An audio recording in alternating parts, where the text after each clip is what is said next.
finish the method of purification.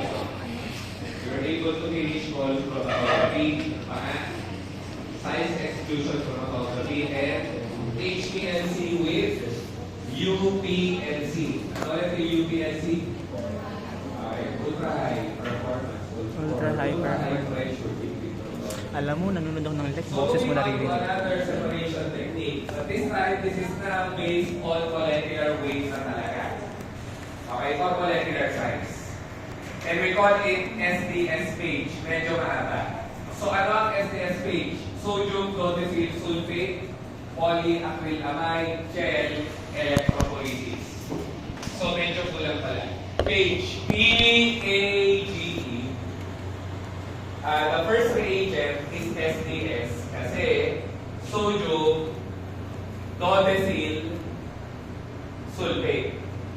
How many carbons are you seeing in dodecane? Ilan ang carbon sa dodecane? Decade yung 10. Pag dodecane, dos plus decade, 12. Diba? So, the point is, this one is hydrophobic. Kasi it's a hydrocarbon having 12 chains. So, sulfate is a negative anion. We all know that, no? So what happens here is, the dodecane tends to bury itself, literal, binabaon yung sarili sa protein. And your protein will be having sulfates in the outer layer. Ulitin ko, yung dodecane ibabaw niya sa loob ng protein, yung sulfate may iwan sa labas. Okay?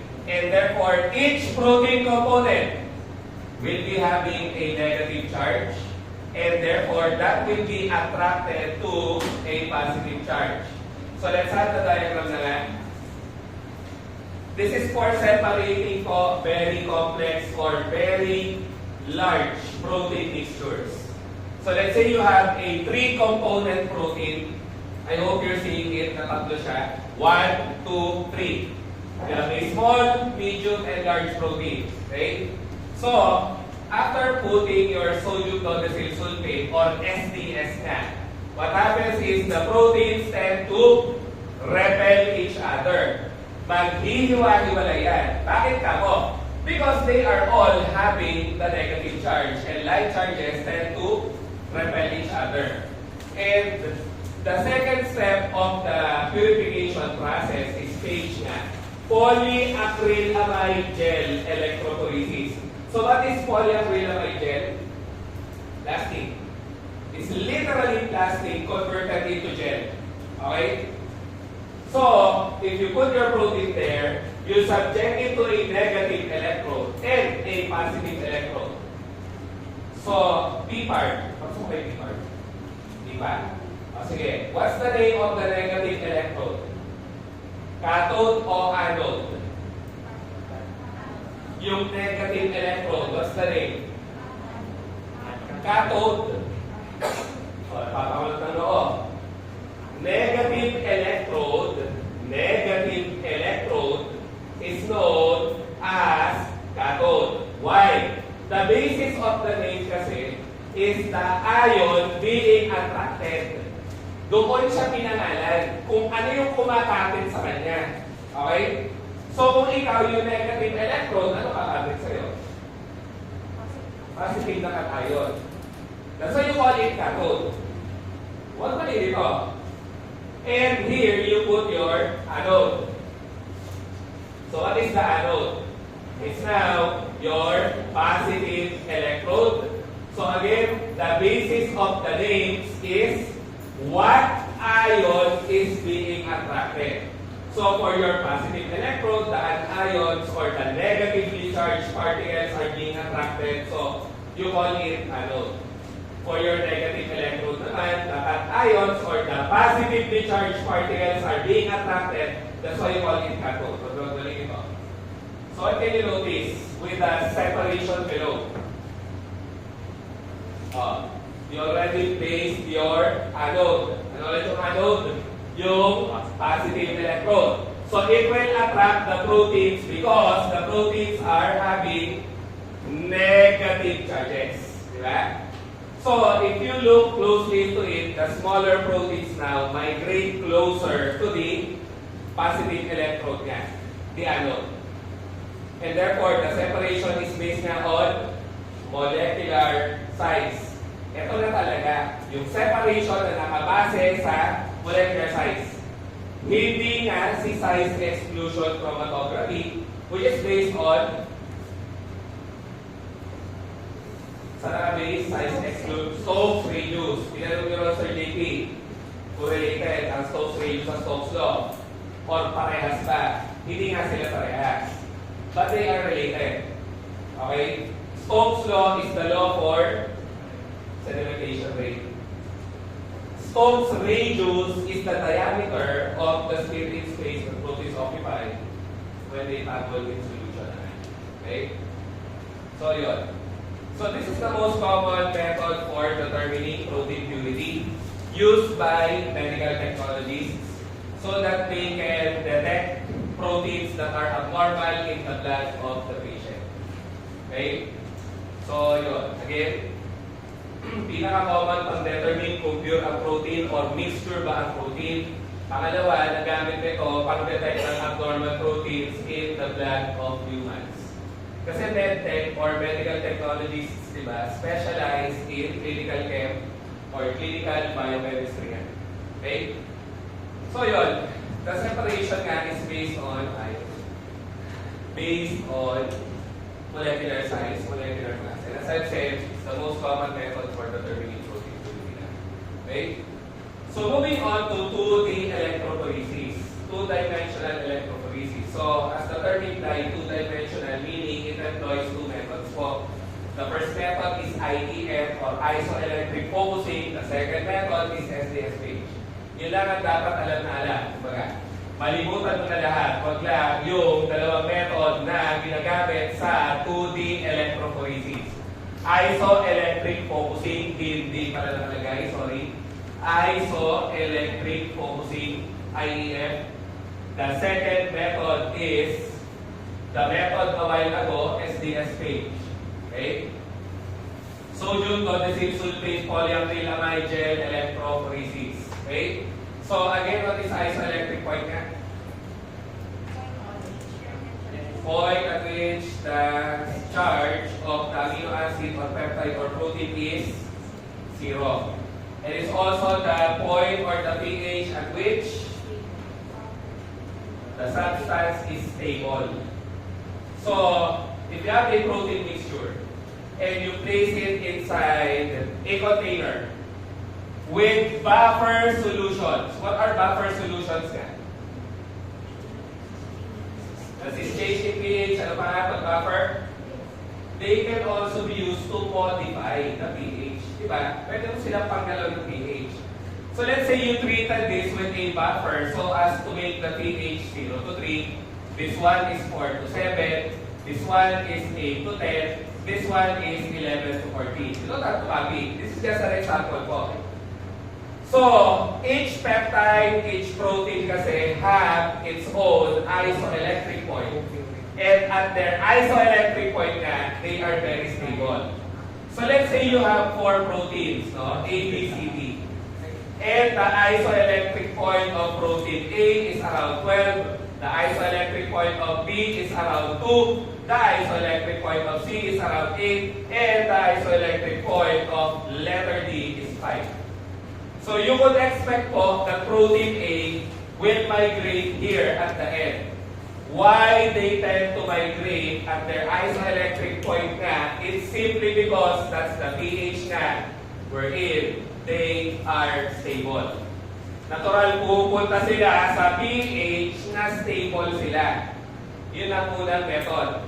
Isoelectric focusing. You're using their isoelectric point for them to migrate at different pH regions in which they are stable. From there, may separation na kagad. Diba? May separation na kagad. Okay? So, letter B has PI of 2, so it will stay here. So, ayun yung A, this one is B.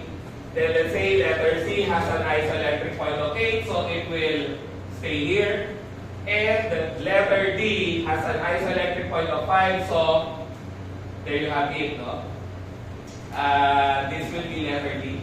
And each of the bands are composed of several proteins pa. That's why your two-dimensional electrophoresis is for separating very, very, very complex mixtures. Okay? Si SDS page, pang-complex mixture ng proteins. Pag two-dimensional electrophoresis na nagdadagdag ka na, or you're now adding a second method, then is for highly complex protein mixtures na. Sobrang complex na. That's why, as you can see nga, each band is now separated by the second method, SDS page. And again, SDS page is based on separation based on size. So each of these band is composed of around 50 proteins.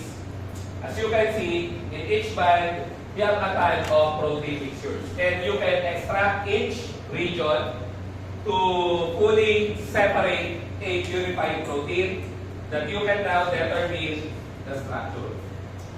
Sana naalala pa natin. Ang essence ng purification of proteins ay ano nga? Para malaman mo structure. So that you can determine the structure so that you can design drug molecules that can bind protein targets.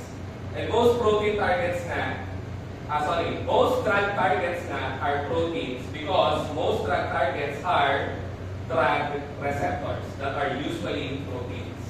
Okay? So yun. And then the other methods, tamang pamilyar lang. Partition chromatography. What comes in your mind when you hear partition? Hiwalay, no? And it's a chromatographic separation that utilizes two immiscible solvents. Bakit? Masama na talaga. Okay. Sorry. So this is a common example in pharmacy. Lipid, water, partition, coefficient studies. Okay? Usually when a drug is newly developed, this is the first parameter that we determine for the drug. Yan ang una mong inaalam. And the system that we use is N-octanol and water. So your N-octanol here represents the lipid, water represents itself. So this system represents what? The cells. Why? This one represents the phospholipids. And this one represents the aqueous environment of cells. So, ang sinasabi lang ni Sir, itong sistema na to, kinopya mo yung cell.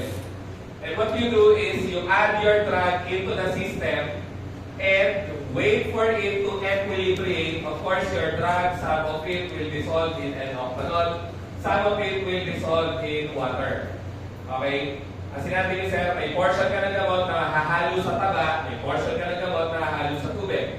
Some of you might confess, Sir, that's an alcohol. Isn't it that it's polar? Totoo. Alcohols are polar. Yun nga lang, remember na your phospholipids are what? They are amphipathic. Diba? They are amphipathic, meaning they have parts that are polar and they have longer parts that are non-polar. I use the term longer kasi how many carbons does octane represent nga? 8. Diba? 8. Octane eh. So again, yan ay phospholipid mo na non-polar ang nare-represent. Pero kahit papano polar kasi alcohol siya. Ganon na ganon kasi ang phospholipid ng ating cell membrane po. Kaya siya ginagamit. So let's say you added your newly discovered drug to your system. And let's say 4 moles per liter of the drug was dissolved in N-octanol after assaying.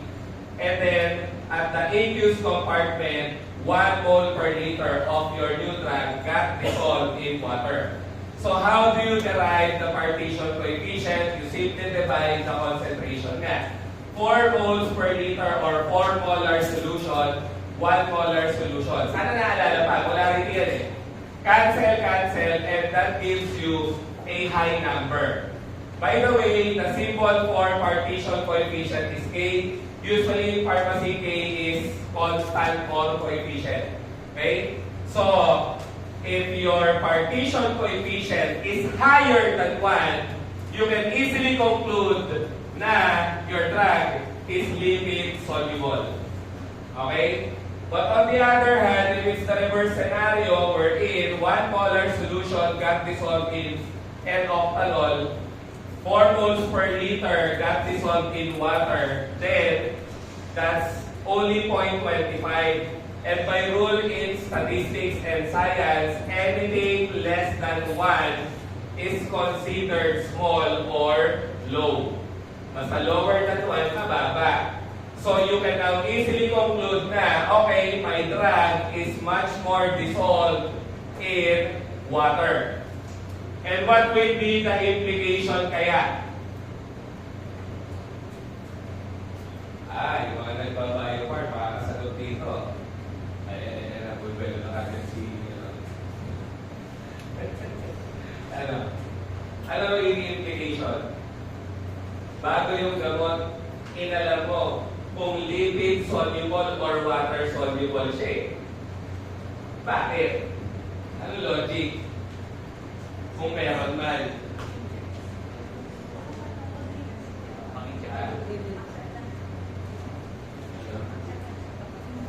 Or, how do you administer?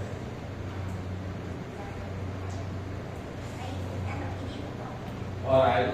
How about parenteral? No implication. This is where you decide. Ulit. If your drug is lipid soluble, it means na it can penetrate membranes or N-octanol. So you can formulate your drug into something oral. Pwede mo inumin. Kasi when you take it orally, such as an oral tablet, capsule, syrup, suspension, emulsion, you're sure na it will cross the membrane of the GIT. Kasi it's being dissolved in the membrane. So, pag mataas, or if the liquid water partition coefficient is high, meaning to say it's greater than 1, then you may formulate your drug orally. But on the other hand, if your liquid water partition coefficient is too low, meaning it's water soluble, then don't formulate it into something oral. Wag mo lang inulit. Kasi it will not cross the membrane. And since it's water soluble, the more logical way to formulate your drug is what? To inject it directly in the blood. Kasi the blood is high in water. Diba? So kung lipid soluble ka, sige inumin. Kung mababa ang partition coefficient na water soluble, wag na wag inumin, iturong mo na nala. Yun ang essence niya. That's why you determine liquid water partition coefficient. And this is also applicable to proteins to simply determine if your protein is lipid or water soluble. What side chains do you expect in non-polar proteins? Or what amino acids do you expect in non-polar proteins? O, mag-quiz na kayo mamaya. Ang hinahanap lang ni Sir, non-polar. Libag. Lima na kagad yun. Proline. Phenylalanine. Dalawa pa. Methionine. Isa pa. Sige isa. Nalilimutan niya yata eh. Isa pa. Libag. Libag. Diba? Tapos, proline. Sabi ko kanina, phenylalanine. O, sige, proline. Tapos, phenylalanine. Tapos, Tryptophan. Sige, tama naman. Tryptophan, tapos, methionine. Okay. Those are all of your non-polar. Okay? Or lipid-soluble amino acids. So this one is not so important. This is adsorption chromatography, by the way. Add. We no longer use absorption chromatography. We rather use adsorption chromatography. So nothing important about this. Just remember, the principle is adsorption. Meaning you're using a suitable adsorbent to adsorb your protein. So sa board exams, hindi siya tinatanong kasi natuloy sa sagot eh. Gagamit ka ng adsorbent. That's it. Okay? So yun, suitable adsorbent. It depends on the target protein that you want to purify kasi on what adsorbent to use. And then ion exchange chromatography makes use of ion exchange resins. Okay? Kaya hindi rin tinatanong sa boards kasi it's obvious, no? But I hope you've heard of that under your analysis too. Diba? You have your stationary phase, and in your stationary phase, it is embedded with cation exchange resin. Pwede rin naman, your stationary phase is embedded with anion exchange resin. So again, that's your stationary phase. Your mobile phase naman will be your solvent, and it contains your protein. Okay? So, if you pour your protein mixture here, the tendency of your cation exchange resin is what? Ano gagawin yan? As the term implies, analysis 2 nga, it will let go of the cation so that whatever cationic protein found in your mixture will be bonded to your resin. Kaya siya tinawag na cation exchange resin. It releases cation so that it can accommodate new cations. Ito na. Meaning to say, this can separate positively charged proteins. And what proteins are expected to be positively charged? Proteins rich in what amino acids? Histidine, arginine, lysine. Bakit? Kasi these are your basic amino acids. Diba? And then alam mo na dito, anion exchange resins now can be used to separate naman negatively charged proteins, because whatever protein is negative in your mixture, your resin can let go of the negative so that it can take up the negative protein. And from there, you can easily extract, purify, and determine the structure. So what proteins nga are rich in negative charges? Acidic amino acids naman. Aspartate, glutamate. Ayan na. Ulit-ulit. Ewan ko na lang. Next would be hydrophobic interaction chromatography. This is for separating hydrophobic proteins. And again, what are hydrophobic proteins nga? Sinabi natin, those rich in non-polar amino acids po. Okay? And then next you have your, ito na, with the recent DEQ trends or board exam trends, it's becoming common to see affinity chromatography. Okay? The irony is 10 years ko na tinuturo, tinanong sa boards parang 2 years ago lang. Okay? So tagal namin hinintay na lumabas siya. So what is affinity muna? What comes in your mind, no? If something has affinity with another substance? They can bind each other. Affinity measures what? Tightness of bonding. Between two substances. Between two or more substances. Okay? So yun, kung okay ang bonding yun ng tropa mo, ng friend mo, edi may affinity nga kayo, sabi nila. Okay? Tight kayo, no? Anyways, so, what do you think will be the use of affinity chromatography? Siyempre, it's for separating. But separating what? Ito yung tinatanong. It's for separating letter A, proteinaceous ligands. What are ligands nga?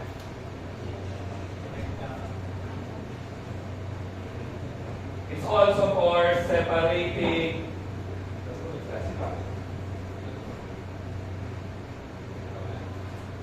It's also for separating what? Enzymes. It's also for separating ano ba? Receptors. What's the common denominator? Protein, protein, protein. So what are ligands? Pag sinabing ligand, ano yung sabihin? Hindi ko ba nag-discuss nun? A ligand is anything that binds a receptor. Okay? And something that can bind a receptor. So let's say this is a receptor po. Let's say this is also a receptor. Let's say this is your ligand, letter A. Let's say this is your ligand, letter B. So both of them can bind receptors. Once ligand A binds the receptor, it can activate the receptor. And you call your ligand an agonist. Okay? If your ligand is an inhibitor of the receptor, then you call your ligand an antagonist. Okay? In much more simpler term, pag activator ng receptor, activator nga. Pag blocker ng receptor, blocker nga. Antagonist is a blocker. So let's say this is adrenaline. Example lang. Let's say this is propranolol, if you've heard. Sana. Hindi, masikat tayo. Metoprolol.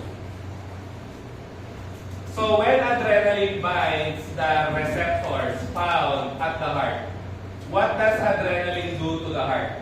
It will stimulate cardiac function. Magpapatibok ng puso ang adrenaline mo. This is the reason why we use adrenaline in cardiac arrest. Because it literally jump-starts the heart for pumping. Pampatibok ng puso, literal. So adrenaline is an agonist. Because it's a normal function of the receptor of the heart to make the heart beat. O para tumibok ang puso. Your metoprolol, on the other hand, is a blocker. Meaning to say, it will bind the receptor and it will prevent the binding of your agonist. So, ang antagonist bumabara sa receptor para yung agonist mo hindi makakakabit. And what will be the effect of your metoprolol as the antagonist? It will relax the heart. That's why metoprolol is used to reduce cardiac function, ultimately to reduce blood pressure. Tama ba? Kasi pag nirelax mo puso, no? It will not pump too hard, and therefore the pressure of the blood will not be increased while flowing inside the blood vessel. So, both agonists and antagonists are considered ligands. Example muna po. Now, what is an example of a proteinaceous ligand naman? Let's say you want to investigate insulin. What is insulin? It's a hormone and it's proteinaceous. You want to determine if the patient is diabetic, and you want to determine the reason why the patient is diabetic. One possible strategy can be affinity chromatography. So this is your stationary phase. Nowadays, we can now clone receptors.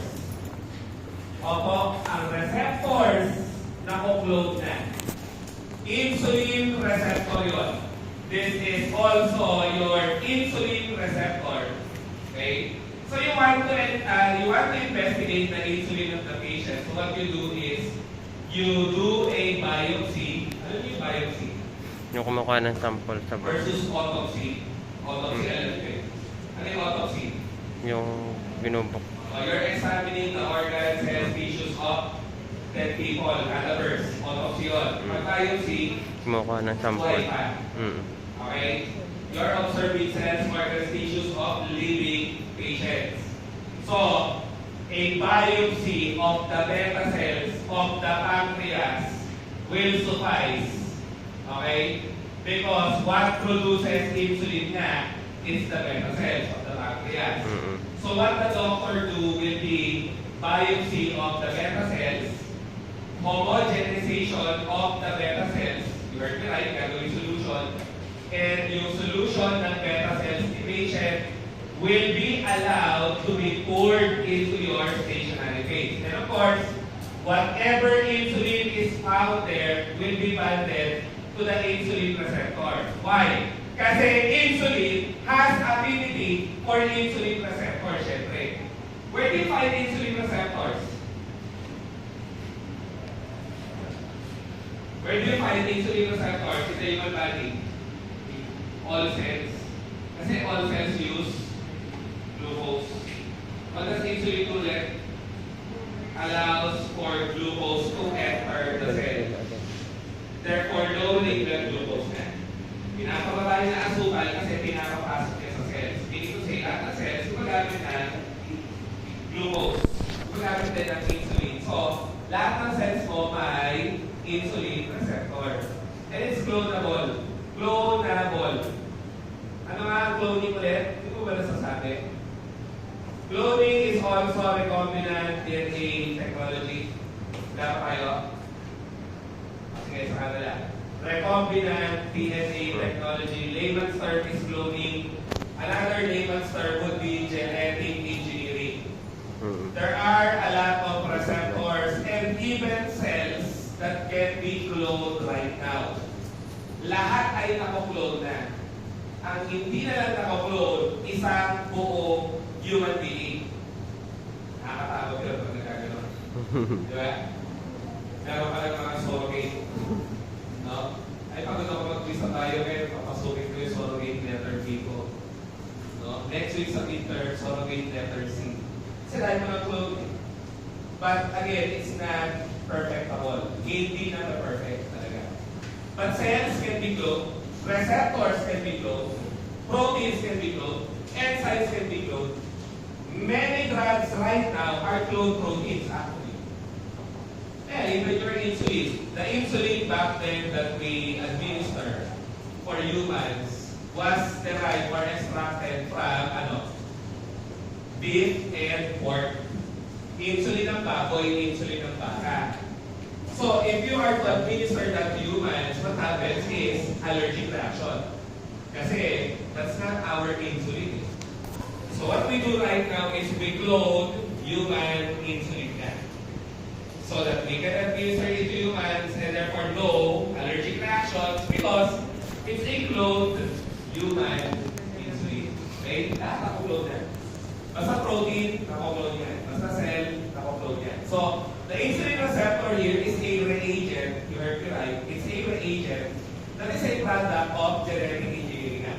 So, as expected, when your insulin from the beta cells by your insulin receptor, no? You can now extract the insulin and you can investigate the structure. Sa Tagalog, ang application, gusto mong malaman pag diabetic ang pasyente. Baka ang problema ang insulin niya. So, para malabo kung insulin talaga yung problema, patadaanin mo yung beta cells niya dito, para yung mga insulin niya, kakabit doon. Pag kumabit doon, pwede mo na i-determine yung structure para malaman kung may mali na amino acid sa insulin niya. Okay? Yun. So, yun ang affinity chromatography. So, insulin has affinity for its own receptor. You can also do a reverse scenario. What do I mean? Let's say you wanted to investigate if the problem of the patient is actually the receptor and not the insulin. Kasi pwede rin yun eh. In diabetes mellitus type 2, type 2 kasi di ba, pag type 1, you don't have beta cells. Pag type 2, your cells are not responding most of the time. So one reason why cells are not responding is maybe the receptors are abnormal. So if you want to determine if the structure of the insulin receptor of the patient is abnormal, what you do is reverse the scenario. What you embed in your stationary phase would be insulin na. Okay? And then you get a cellular sample of the patient. And what you do with the cellular sample of the patient is you allow it to pour it through your stationary phase again. And of course, since it's a cellular solution nga, sinabi ko na kanina, all cells will be having insulin receptor. So, whatever insulin receptor is found there, it can be banded here, banded here, banded here. Why again? Kasi insulin receptor has affinity for insulin, of course. So once the insulin receptors are increased na or banded to your insulin, you can extract it once again. You can determine the structure to detect if there are abnormalities. Ganun lang. So yun ang story ng affinity chromatography. Ano ba yung pwede i-separate nga? You can also separate receptors, you can separate proteinaceous ligands, you can separate ang mga, ano yung siguro ito? Enzymes. Enzymes. So let's say you want to separate cyclooxygenase. Because you want to discover a new drug that can inhibit cyclooxygenase. Ano yung cyclooxygenase? It's the target of what? Cyclooxygenase is inhibited by what? NSAIDs. Tama? And cyclooxygenase is the enzyme that converts arachidonic acid into prostaglandins. And this one will cause pain, inflammation, fever nga. Okay? So let's say this is your stationary phase once again. You wanted to isolate or purify COX from a cell solution. Okay? To keep on hearing cell solution, you can always homogenize cell solution po, of course, in suitable laboratories. Hindi sa ating laboratory. Okay? So, the stationary phase can be embedded with arachidonic acid, or it can be embedded with a well-known inhibitor of the enzyme. What is ASA? Ano yung ASA? Hindi nga. Hindi mo tatandaan. Seryoso ba? Aspirin, di ba? Aspirin. Acetyl salicylic acid. Aspirin. Okay. So, you wanted to separate COX. So you are now embedding your stationary phase with something that is well known to bind your COX. So if you have a cellular solution to them, you allow it to pass through your stationary phase. Whatsoever COX found in the cellular solution will be binding to your arachidonic acid, kasi arachidonic acid is the substrate. Aspirin is a known inhibitor. Therefore, they can bind the enzyme. Kung hindi na-capture yun, gusto mong i-separate si COX. So, ang ginawa mo, kumuha ka ng cellular solution at yung stationary phase mo, tinaniman mo ng something na alam mong kakabit kay COX. Siyempre, ang arachidonic acid kakabit kay COX kasi yan nga ang panggawa mo ng prostaglandin eh. At ang arachidonic acid mo nga na starting material, ang tawag kasi substrate. Sa mga enzyme catalyzed reaction po, ang starting material, ang term ay substrate. And si aspirin, pwede nga rin kasi alam na alam mo kumakabit siya sa COX. So pwede mo siya itanim sa stationary phase mo. Sure ka, nakakabit si COX. And once COX are bonded to your substrate or known inhibitor, you can extract the COX and you can investigate the or study the structure of the amino acids here so that you can design newer enzymes. Okay? Yun. Yun ang essence yan. Pinasimple ko nila. Kasi wala tayo ng mga equipment. Natural. So, bakit affinity chromatography lahat to? Because your insulin here, for example, has affinity for the insulin receptor. Affinity. Ito, your insulin from the stationary phase has affinity for the insulin receptor. Okay? Your enzyme has affinity for the substrate. Your enzyme has affinity for the inhibitor. Kaya puro affinity chromatography. Separation na, ano ulit, as i-recap, ang mahalaga, proteinaceous ligands, receptors, enzymes, and even substrates. You can separate substrates po. It depends on what you need. Okay? Pwede palang ganito. So that will conclude protein purification. So we're done with purifying proteins. What's the next thing to do? Of course, you now can determine the structure. You only have two methods that are common for determining protein structure. You have X-ray crystallography and you have NMR or nuclear magnetic resonance. Pag tinanong which is more common, the answer is X-ray crystallography. Kasi it allows for determining large protein structures. And most proteins kasi are large.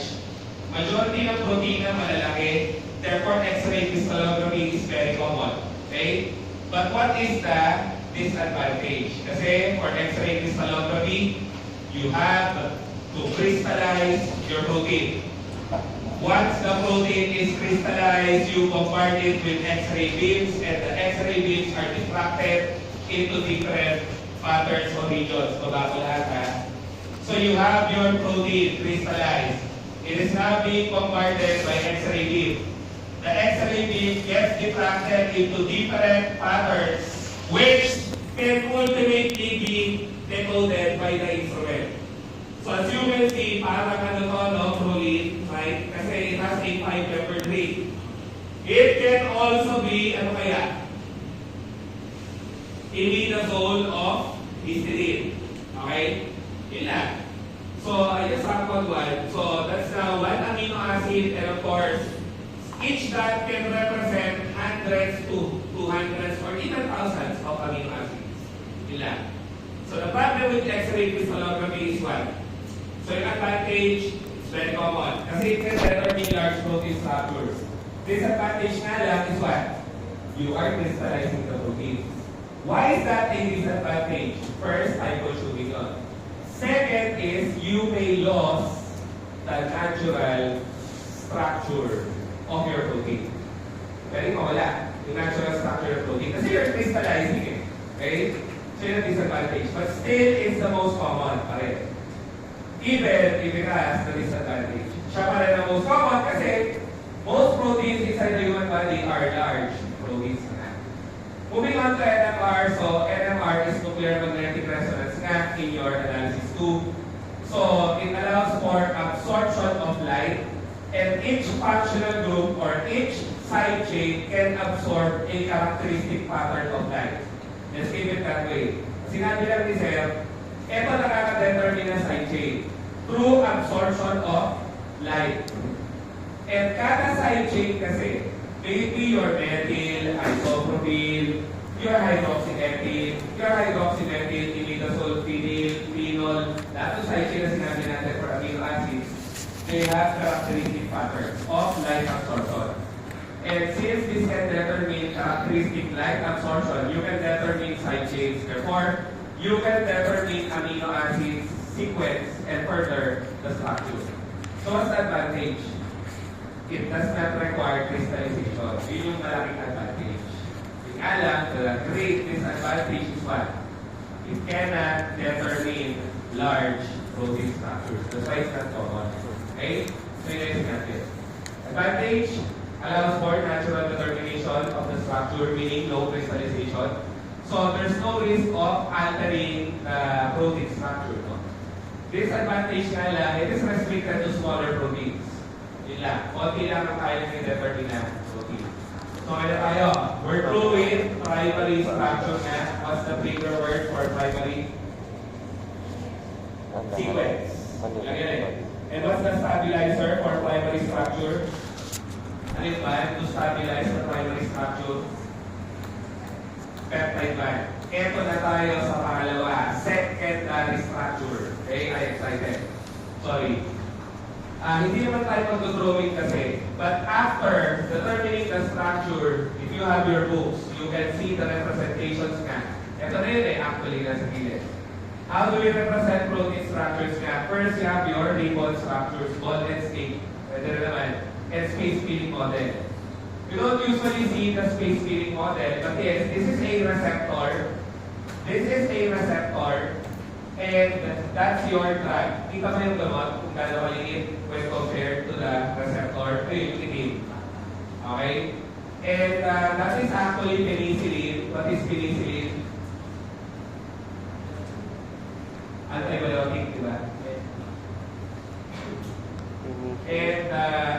bonded to its target transpeptidase. Transpeptidase is the enzyme for cell wall synthesis. Kahit huwag mo na isulat.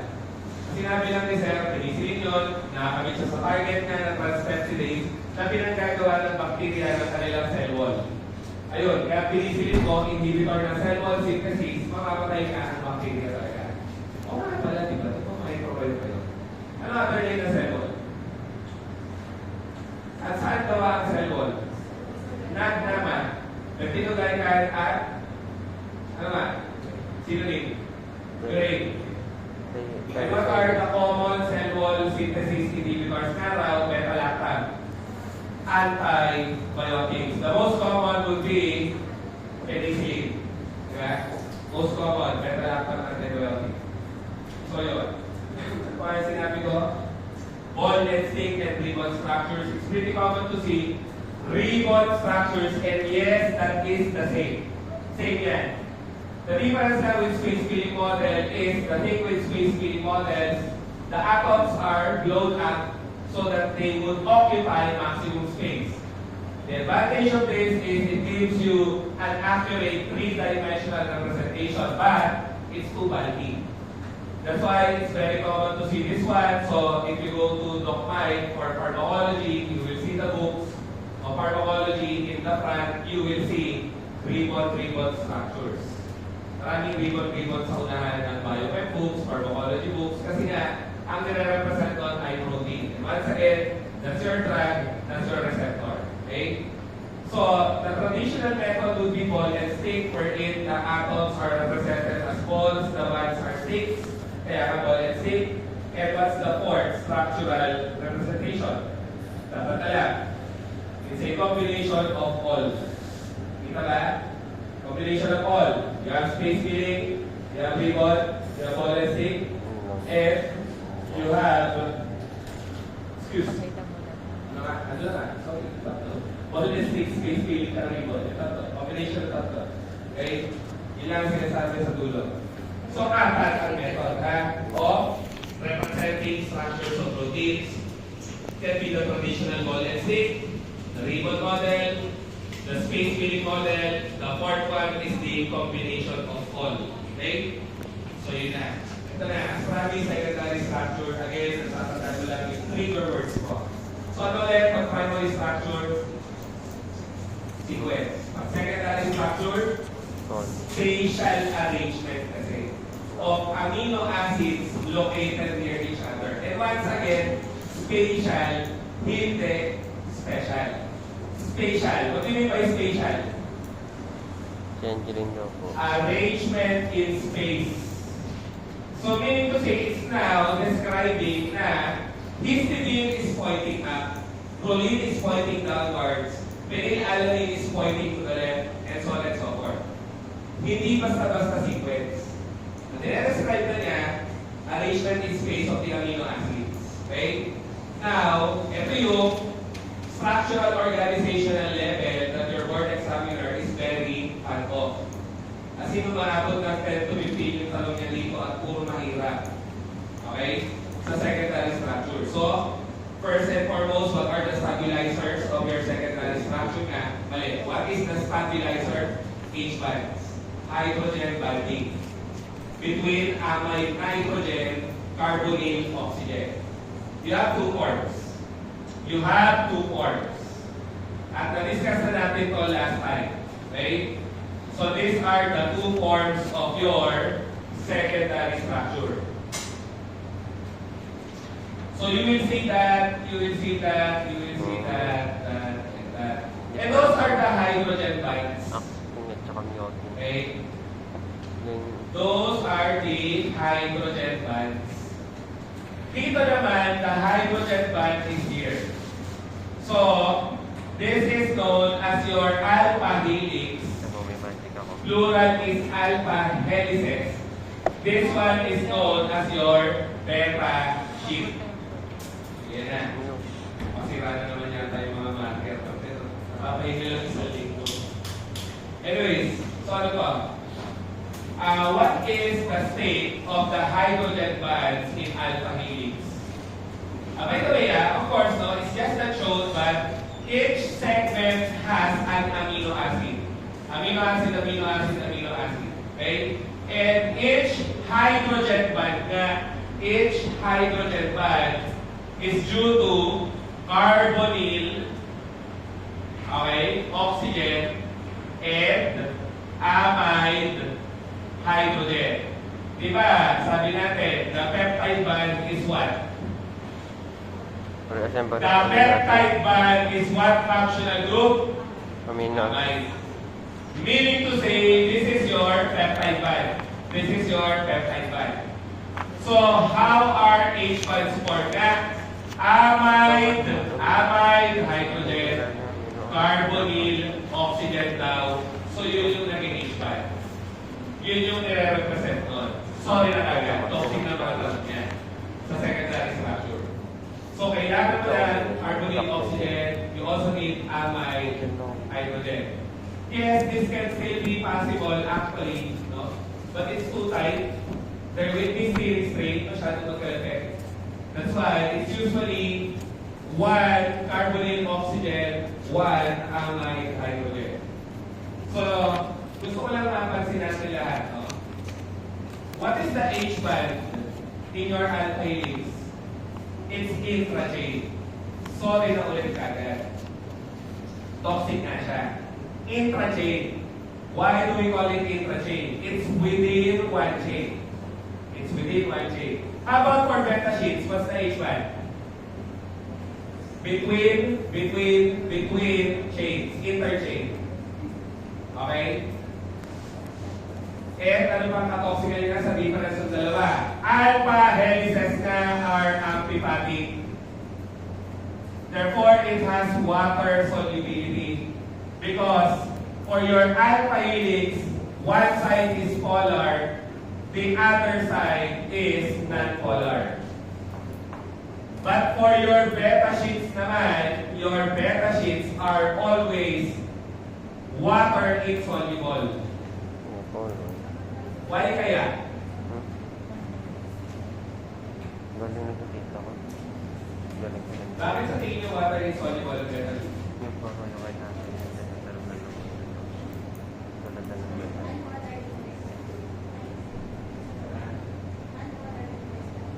Non-polar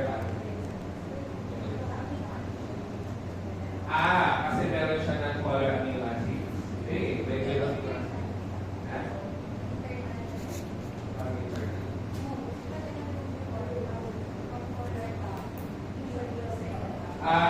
That's in terms of the location. What I'm trying to ask is, from the looks of the two, why do you think is this water insoluble? So, I know, paano yung drawing ko? Ayan. Alpha helix, amide hydrogen, carbonyl, oxygen. H-bond, H-bond na. Amide hydrogen, carbonyl, oxygen. H-bond, H-bond. So, going back to my question, why are beta sheets water insoluble? What are sheets? Sheets. Flat. And flat substances are prone to aggregation. And if the aggregate is too large, water cannot penetrate between molecules. You can look at your skirts. Kasi ganyan na ganyan yung beta sheets eh. They are pleated. Tubi-tubi. So, if you turn it sideways, they can aggregate onto each other. Kasi pleated sila. At para silang algae. Kaya na naman tayo. Diba ang algae, zigzag, prone to aggregation, ganun din sila. Okay? This might sound weird or funny to some students, no? But there are proteins kasi that are alpha helices but are converted to beta sheets and it becomes a clinical disease. Ang conversion ng protina from alpha helix to beta sheet, pinabalik ng marami, pero pwede na magkaroon ng sakit yan. One common disorder related to such would be Alzheimer's disease na. Alzheimer's disease is shifting of a protein from alpha helix to beta sheet. And beta sheets are prone to aggregation. The beta sheets can be deposited into the brain and cause brain damage. And and cause literally shrinkage of the brain. Kung nakakita na tayo ng autopsy report ng namatay sa Alzheimer's, maliliit ang utak nila kasi natadamage ng beta sheet. Okay? And that's the problem. And yes, it can be, the cause of death can be brain bleeding also because of the extensive neuronal damage brought about by the beta sheets being deposited into the brain. Okay? Ulan na. Okay. So, yun. Ito pa. Sorry na agad ulit. What are the alpha helix breakers? May aral na naman, no? Lagi na lang aral eh. Proline, tsaka? Ibag ba? Leucine, isoleucine, balila. The branching amino acids are alpha helix breakers. They tend to open up the alpha helix niya. Okay? And if she asks you, sorry, nag-interview ko si board examiner, what's the handedness of the alpha helix niya? Sorry na, tarara sa words, ang hirap na naman ng BioChem eh. So ano? Ano ang alpha helix? It's pointing where? It's right-handed. If it's left-handed, you're abnormal, you develop disease. That's how sensitive organic structures are. So, dapat right-handed ang alpha helix mo. Dapat wala siyang proline at saka mga branching na amino acids. Okay? Ano pa natatanong niya? Sorry na, dami. Sabi ko nga, di ba?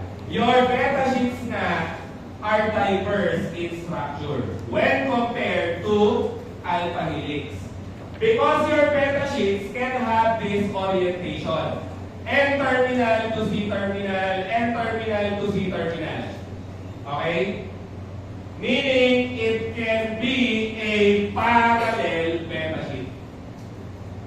Yun nga lang, there are some beta sheets po that run in the anti-parallel direction, opposite. N-terminal to C-terminal. The next chain ay N-terminal to C-terminal. The next chain, N-terminal to C-terminal. So, pwede siya same direction, parallel. It can also be anti-parallel. That's why it has more diversity in structure. Unlike alpha helix, you only have one. There's only one type of alpha helix, and it's the right-sided or right-handed alpha helix. Siya lang talaga yung ganun. Okay?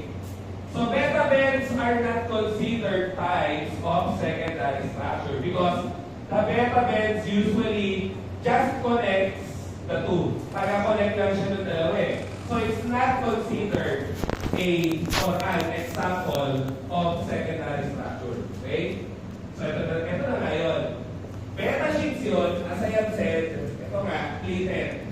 Ito yung alpha helix, mali nga lang, it should be pointing to the right. Alpha helix. Okay? Next, you have tertiary structure. Madali-dali na to. So, what are tertiary structures? Anong trigger word ko naman? Overall arrangement and interrelationship of various regions or domains.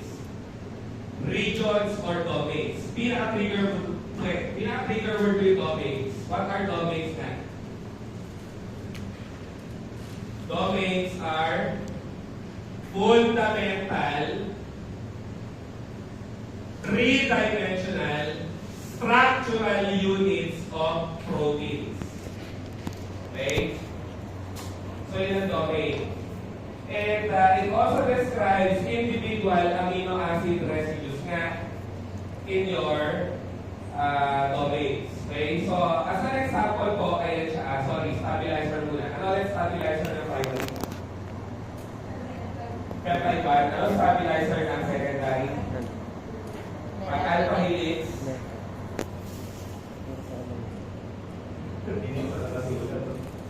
Pag-alpha helix, intrachain, pag-beta sheet, interchain H bonds. Pag-tertiary ano stabilizer?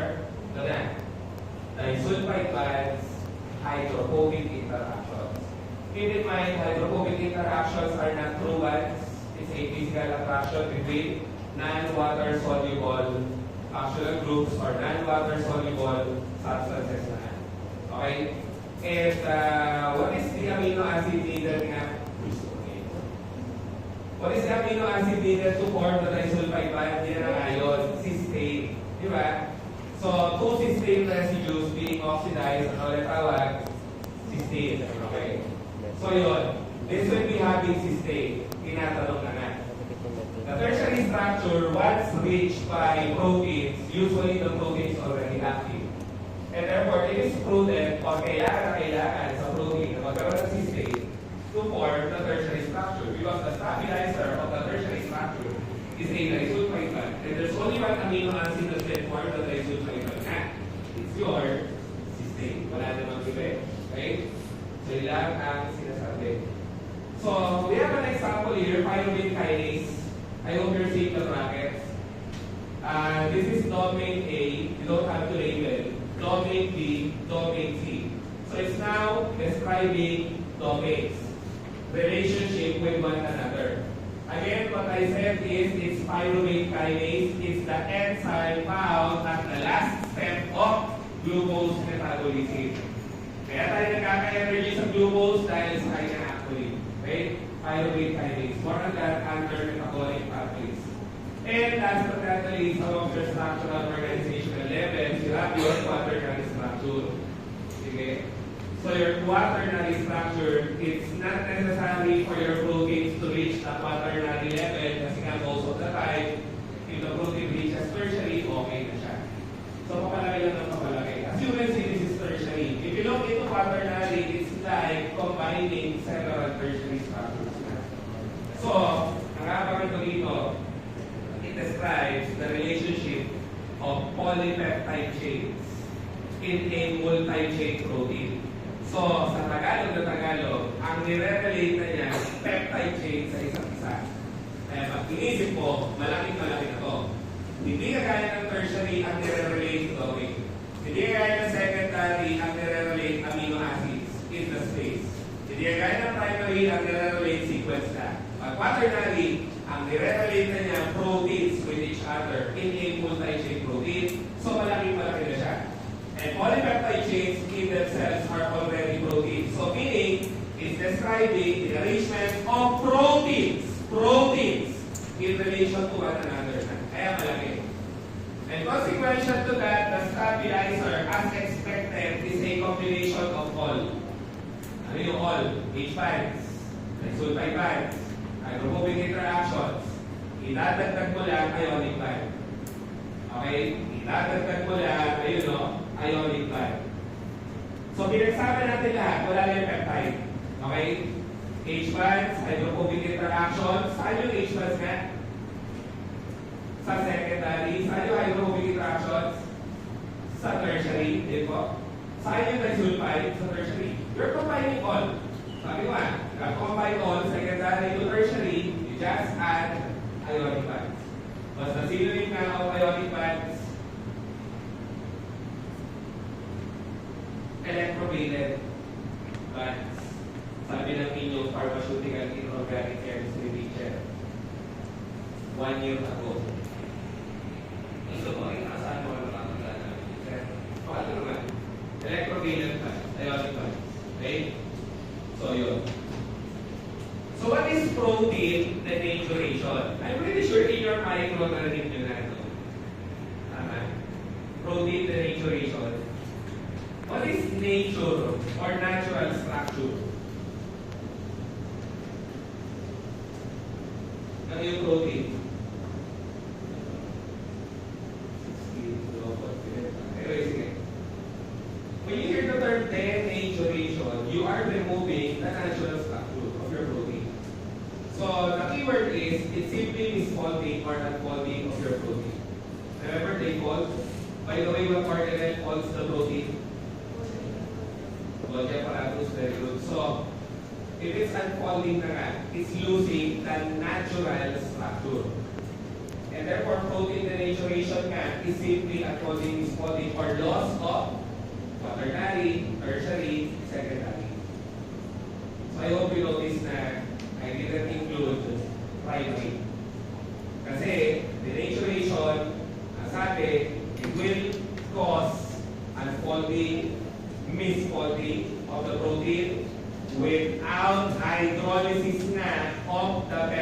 peptide bond. And the peptide bond nga is the stabilizer of your primary structure kasi. So, pag tinanong pa rin tayo, what structure is not affected by protein denaturants? Sagot ay primary structure. Kasi peptide bonds are not destroyed.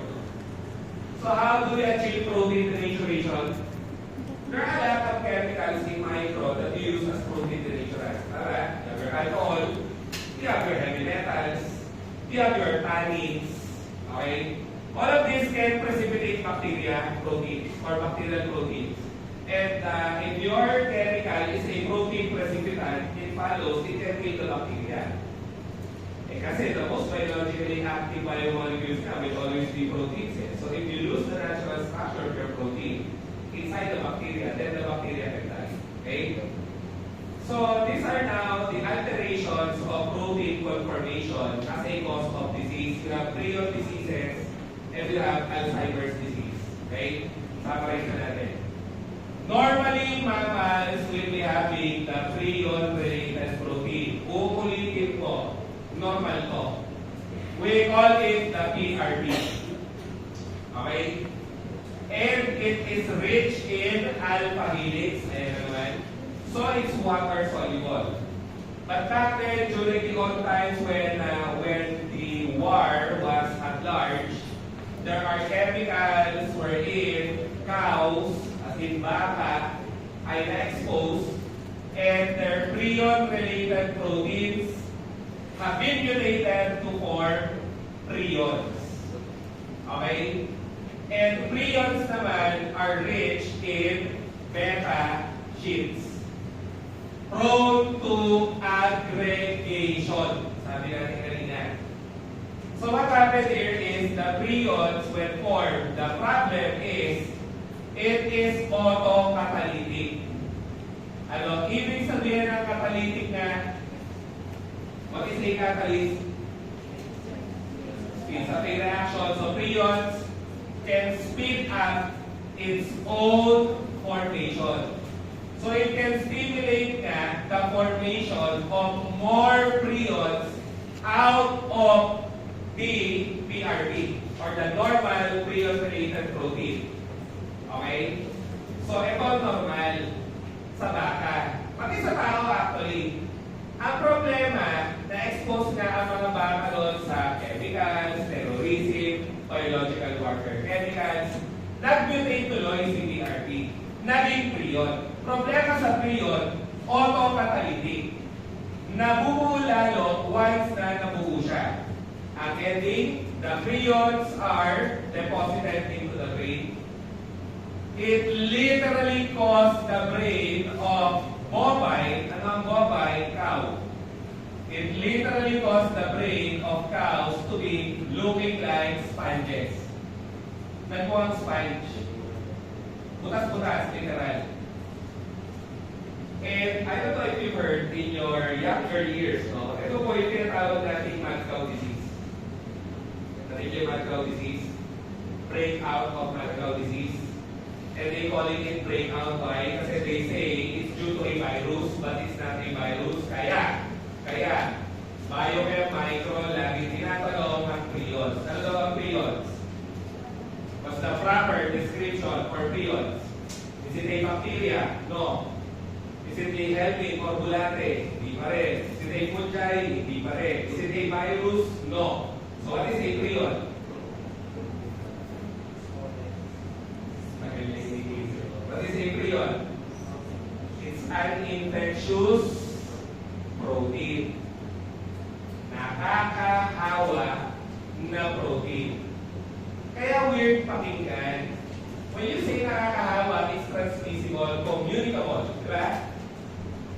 That's why it's frequently asked. Kasi it's very rare for people to encounter infectious proteins. Most of the time it should be virus, bacteria, fungi, etc. So prions are infectious proteins. Proteins are, remember, proteins are not cells. Hindi sila cell, biomolecule lang yan eh. Tama? Ganun lang. Okay? So this was mad cow disease. And the problem was ano nga? There are some people who ate cows infected with a prion. So what happened to the people? Same. Kasi we also have this. So if you're the victim, no, you're able to eat the prion, your PRP becomes prion also. What happens to you? You develop also a sponge-like brain. Nagkakabutas-butas sa utak ng tao. The term nga lang is CJD. Ano yung CJD? Creutzfeldt-Jakob disease. Ayun na naman. Kaso Pinoy tayo eh. Mas gusto natin Creutzfeldt-Jakob. Para tandaan yung spelling at pronunciation. Pero ang pronunciation niya, Creutzfeldt-Jakob disease. Okay? So, ito sa tao, ito yung sa cows. Okay? Sige, last topic tayo, Alzheimer's disease. Alzheimer's disease resemble the same, almost the same mechanics behind prions. So,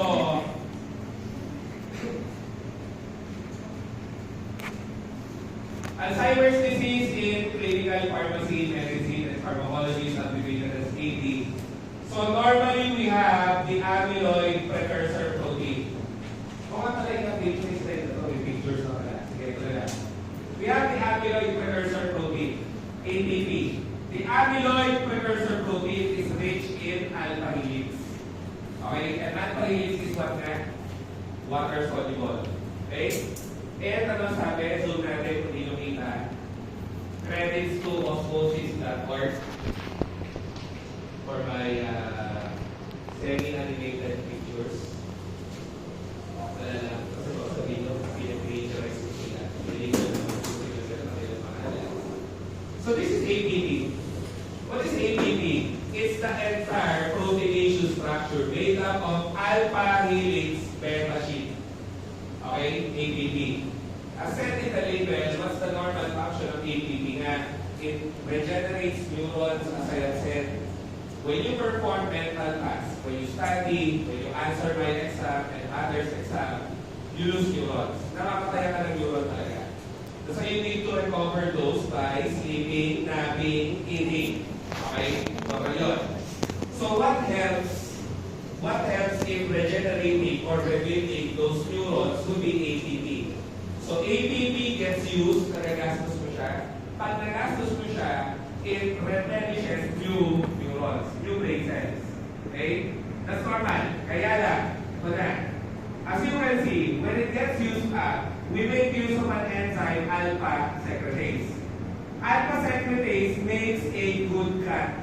Maganda yung gupit niya. Why maganda? Kasi, it's breaking it here, so the fragment would be having beta sheet, alpha helix, water soluble. Alpha helix eh. Okay? Yung nga lang, they have found, as we grow on, some of us develop the beta secretase. So what's the problem with the beta secretase? Susulit natin. Maliit pala. Kasi ito ay una kong ginamit sa online sa MSD. Pag face-to-face pa naman, hindi siya masyado. I guess I have to make it separate slides. Ayan. Some of us develop the enzyme beta secretase. It does not make a good cut. Why? Kasi it's cutting this region off. Therefore, you'll be having a beta sheet prone to aggregation. You'll be having alpha helix. So, bakit yung gupit niya? Kasi, patay na patay masyado. Beta sheet, alpha helix. Hindi kagaya sa nauna, may gupit dito, beta sheet, alpha helix in one region. Water soluble. So, who develops the beta secretase is not clear. It's not clear who develops beta secretase. But one clear finding is what? What amino acid is this? Glutamate. And where do you find it as a supplement? Glucose. What's the name for glucose? Memory and answer. But what's the update for glutamate? It can cause excitotoxicity. What do you mean by excitotoxicity? Your stimulatory neurotransmitter increases the electrical activity in the neuron. Simple ko rin. Pag yung utak ko laging mataas sa kuryente, mangyayari, nadamage siya. Okay? At isa pa, your glutamate nga can stimulate beta secretase. So I hope you're figuring it out. Some people take the glucose to increase the memory short term. But what price are you willing to pay? You might develop early onset Alzheimer's. Diba? Okay, memory boosted ka ngayon, nakita-ino mo. Tanda ko lang kung binasa ko. Pumasa ka words, ka pa, I guess. Sana nga, kung ginagawa mo siya. Kaso mo, since your glutamate can cause Alzheimer's, yun ang problema. Baka ngayon, memory stimulated ka, pagtagal, na Alzheimer's ka na. Ang Alzheimer's has no treatment. Once you dive into the early symptoms, there's no turning back. It's a slowly progressive neurodegenerative disease. Sa Tagalog, mabagal mag-develop, matagal mag-develop, at walang treatment. Degenerative eh. Once na nagkaroon ka, hindi na siya mag-improve. And the thing with Alzheimer's nga, you lose short-term, long-term memory, you develop personality changes, you develop behavioral changes, diba? You develop, ano nga to? Psychosis nga, ano yung term nila? Dementia. Yan. Dementia. Not only memory loss. Okay? So yun lang. Although there are still some missing studies to validate nga, but it's clear na glutamate can cause Alzheimer's. And actually, we now have a drug that can block glutamate as a treatment for Alzheimer's. Meron na tayong gamot talaga na pang-block ng glutamate bilang gamot sa Alzheimer's. Okay? So, proven na siya, although may konti pa pieces of evidence that we need to provide pa. So, tapusin natin Alzheimer's. Okay. So, the thing with your formation of beta secretaries na we will be having lots of beta sheets. The problem with the beta sheets nga, it's prone to aggregation and it forms your beta amyloid. Ulit, ito kasi yun eh. Ito yung amyloid precursor protein, mayaman sa alpha helix. If you are forming your beta secretase na, what happens is your amyloid precursor protein, which is normal, becomes beta amyloid. The problem with beta amyloid, it tends to form plaque or bara. And to be specific, it gets lodged in the cholinergic neurons. Kaya tinatanong ni pharmacology for the examiner yan, what causes Alzheimer's? Deficiency in the function of cholinergic neurons. What is cholinergic? What is a cholinergic neuron? It's a neuron that utilizes na acetylcholine, di ba?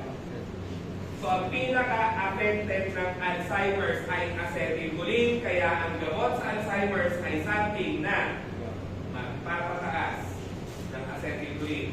But don't get me wrong, the gamot can only manage the symptom, but it will not correct or normalize your Alzheimer's. Hindi siya totoong treatment. Ang gamot sa Alzheimer's, hindi ka ibabalik sa dati, na normal ka, hindi ka malilimutin. Gagawin lang ng Alzheimer's, anti-Alzheimer's drug ay tutulungan ka makatanda kahit paano para hindi mo nalilimutan na may bahay ka, may asawa ka, may anak ka, may trabaho ka, etc. Okay? Hindi ka ibabalik sa normal na wala ka ng memory loss. Okay? Kaya masakla ang Alzheimer's. Okay? So yun. Once the beta amyloid is formed, it interferes na with neurotransmission signaling. Ayan. Especially of the cholinergic neurons. Ayun na yung beta amyloid. The beta amyloid is a plaque, so babara siya sa dendrites ng mga neuron mo. Therefore, neurotransmission is impaired. Diba? Nadi-disrupt ka. And the thing with beta amyloid plaques na nga is it's a foreign substance eh. What do you know about foreign substance na? What do you know about foreign substance? Sino biotic? Sige, ano ba yan? Sino yung ano ito? Sino yung pwede ito? Hindi siya. Okay. What's the problem with foreign substances? They stimulate immune cell function. Kasi anything foreign is destroyed by the immune cell. And therefore, the immune cell can attack the neuron and further damage the neuron. Okay? So, yun. Ayun na yung immune cell, inatake niya yung beta-amyloid. So, it can now destroy the neuron. That's why, as I said, in Alzheimer's patients, what happens na? The brain is literally shrinking. Okay? So, yun.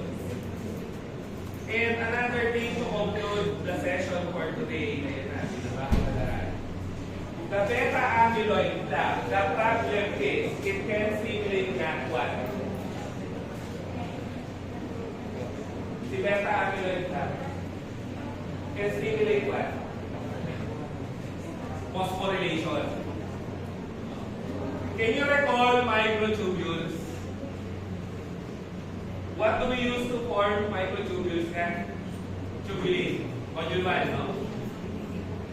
The microtubules is like a railway being held together by the tau protein. Yung nakalagay doon. Tau. So, sinabi ni Sir, para siyang railway na may tau protein. The tau protein is water insoluble. The problem with the beta-amyloid plaque nga, it stimulates phosphorylation of tau proteins. Phosphorylation of tau proteins. And in the end, what happens? The tau protein that tends to hold the tubulin together gets the phosphate, they become water soluble, they get removed from the rail track. The microtubules again is for mitosis, movement, morphology. Another function of the microtubule in the neuron is for transport of nutrients. So, if you're losing the railway for transporting the nutrients, ayan na nga, the railway collapses and therefore nutrients cannot be transported in the neuron, that would lead to cell death. So, yun ang story ng Alzheimer's. May mabubong beta-amyloid, yun yung simula ng lahat. Si beta-amyloid galing sa normal na amyloid precursor protein. Beta-amyloid aggregate, babara sa cholinergic neurons, mai-impair ang stimulatory function mo. Yung beta-amyloid, pag nabuo, mag-stimulate pa ng immune cell function kanina. Ayun, immune cell function. Sarili mong immune system, sisirain yung neurons. And ano pa nga, si beta-amyloid pa rin ang culprit, it would stimulate phosphorylation of the tau proteins. When the tau proteins get phosphorylated, what happens? The microtubule collapses. So, remember kasi microtubule cytoskeleton, it gives the cell the structure. Aside from that, it provides the transport system for the nutrients. So, pag nawala lahat yun, then sa neuron, lumilit ang utak, irreversible. Hindi mo na siya maibabalik sa dati. Okay? And these are the diseases that are related to simple alterations of protein structure. Kaya sabi ko, delikado ang palpak na pagtupi ng proteins kasi simpleng kapalpakan, malaki problema. Okay? So that will conclude